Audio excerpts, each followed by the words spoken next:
The Books of the Boble. Infaguation. I finally found him on Facebook.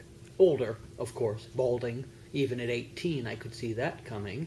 His wife Rose, with what I assume must be their daughter, crowding the profile picture. The only picture on his page. Sharing the lonely space with just 2 posts dated 6 months apart. I sent a message anyway. It has been 30 years since I watched the boy I love marry the girl he loved. 30 years since I played the role of the worst, best man ever.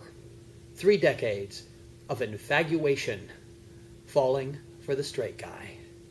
Roger was the first.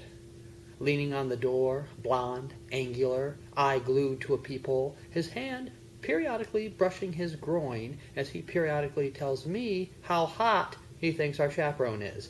It is 1 a.m. on a Friday night, first day of Jamco. Our 3 roommates' sleeping breaths are the only other sounds in the hotel room. He's into older women, he whispers, looking again through the peephole, hoping to catch a glimpse of our 35-year-old chaperone returning to her room directly across from ours. I met Roger hours before when the Battle Creek chapter of Junior Achievement picked up the Bellevue chapter of Junior Achievement on our way to Jamco, our regional conference. And it was love at first lust. After a day of seminars, workshops, and JA Jeopardy, we returned to our assigned hotel rooms, and while everyone else slept, Roger held vigil at the peephole, and I held vigil at Roger. The light from the open bathroom door caressing what my hands wish they could.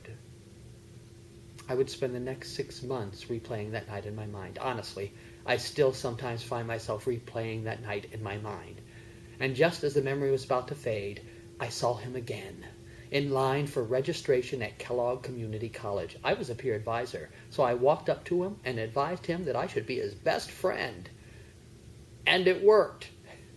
Roger did not last long at KCC, but we remained friends, and for the next 3 years, I basked in, fawned over, orbited around Roger, like he was my gravity, like I needed him to breathe.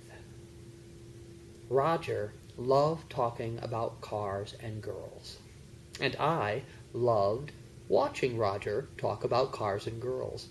We would map the back roads of our respective hometowns in his canary yellow Camaro, smoking joints, tipping back 40s, and breaking speed limits.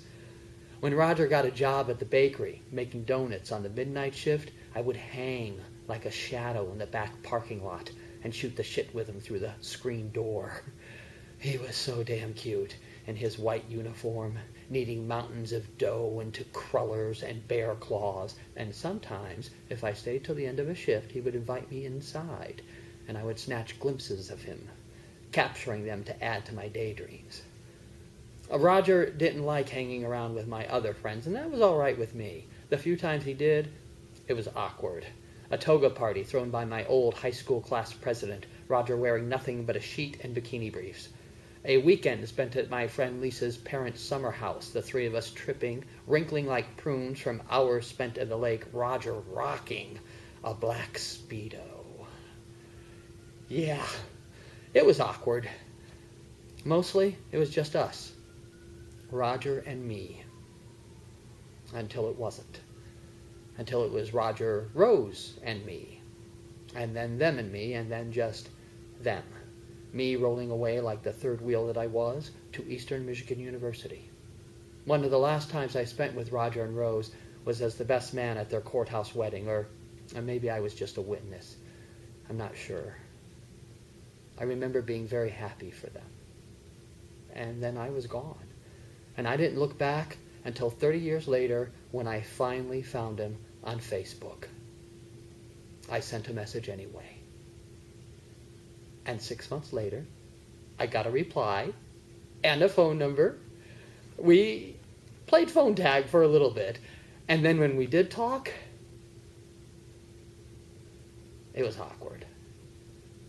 I asked him about the child I'd seen in the profile picture, and he asked me in kind whether I was married, divorced, or what. I said, or what? Told him I was gay.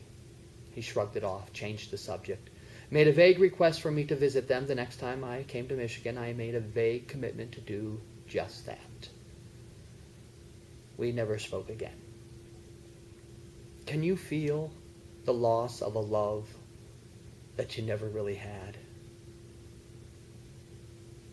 Yes, you can. Yes, you can.